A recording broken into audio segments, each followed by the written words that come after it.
teman-teman, terima kasih sudah mampir di channel ini. Teman-teman, saya doakan dimanapun teman-teman berada selalu diberikan kesehatan dan rezeki yang lancar. Karena program bantuan apa saja itu memang harus ditunggu dengan sabar pencairan bantuannya ya.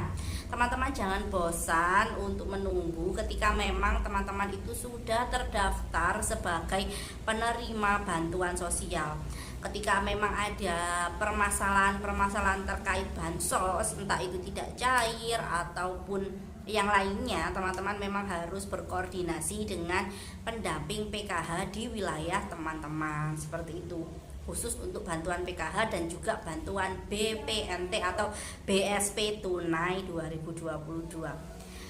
Kali ini yang akan saya bahas adalah terkait beberapa permasalahan penyaluran bantuan, baik itu bantuan PKH dan juga bantuan BPNT yang terjadi dari mulai tahun 2021 dan tahun 2022 ini.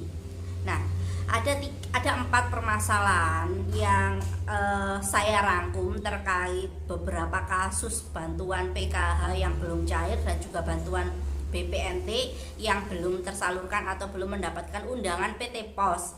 Karena ketika tidak mendapatkan undangan PT POS, maka teman-teman tidak bisa menyalurkan bantuan BPNT 2022. Seperti itu ya. Pertama, untuk permasalahan ketika ditemukan warga yang DTKS-nya, di dalam DTKS itu ada keterangan meninggal, sedangkan kenyataannya orang tersebut itu masih hidup. Nah, karena seringkali terjadi kesalahan penonaktifan data. Jadi di dalam DTKS datanya itu statusnya nonaktif karena yang bersangkutan itu sudah meninggal. Ternyata ketika di cross check di lapangan, data DTKS-nya ini berbeda dengan kondisi di lapangannya. Karena faktanya beliau masih hidup, tapi status DTKS-nya sudah nonaktif, seperti itu. Kemudian yang kedua adalah terkait permasalahan untuk bantuan PKH. Dalam 1 tahun kemarin, tahun 2021, PKH-nya itu cair, lancar, tidak ada permasalahan. Namun di tahun 2022 ini ternyata PKH-nya itu tidak cair di tahap 1 tahun 2022. Maka apa yang akan terjadi dengan bagaimana solusinya, maksudnya nanti akan kita bahas ya.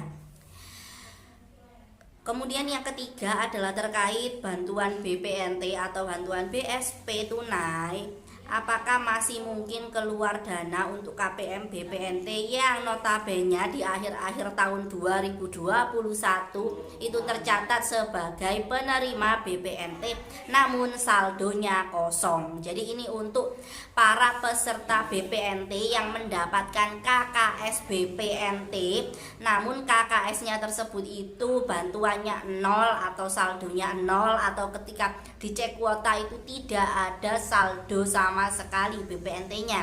Padahal kartu peserta BPNT-nya ini masih baru diterima, seperti itu. Kemudian yang keempat adalah terkait permasalahan NIK di DTKS dan juga NIK di penerima PKH yang tidak sama, sehingga hal tersebut akan menjadi kendala proses penyaluran bantuan PKH-nya. Jadi bantuan PKH-nya itu belum cair karena ternyata NIK di data DTKS dan juga NIK di data peserta PKH itu berbeda, seperti itu. Nah, terkait untuk keempat permasalahan ini teman-teman, itu adalah cara atau solusinya adalah harus dilakukan pengusulan ulang dengan cara dicek dulu data sebelumnya, apakah data administrasi kependudukan KPM tersebut itu sudah padu padan dengan Dispenduk Capil atau belum. Kemudian harus dilakukan konsolidasi dengan data Capil. Jadi ini teman-teman untuk semua permasalahan terkait perbaikan data atau terkait data-data yang tidak sesuai itu harus dilakukan verifikasi kelayakan yang ada di DTKS. Jadi baik tadi untuk kasus yang pertama ternyata status KPM-nya itu nonaktif, padahal di lapangan harusnya masih aktif. Kemudian yang kedua terkait bantuan BPNT yang 1 tahun kemarin 2021 lancar cair, tapi di tahun 2022 ini belum cair. Terus kemudian yang ketiga adalah terkait bantuan BPNT yang saldo KKS BPNT tahun 2021-nya itu 0. Terus kemudian yang keempat adalah terkait perbedaan NIK atau data yang lain di data PKH dan data DTKS ini berbeda.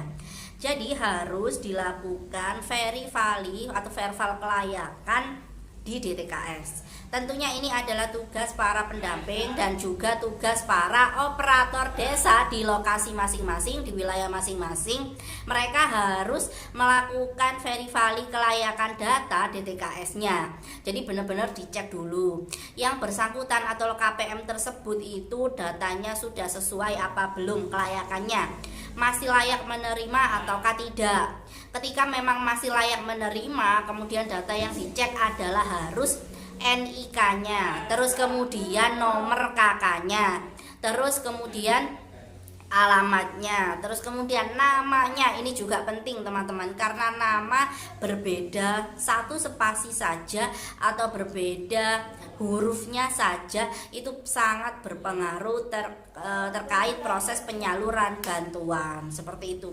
Karena proses pemadanan data itu datanya benar-benar harus padan dari mulai nomor KK, nomor NIK, terus kemudian namanya, nama ibu kandung juga per hurufnya itu juga harus sesuai seperti itu.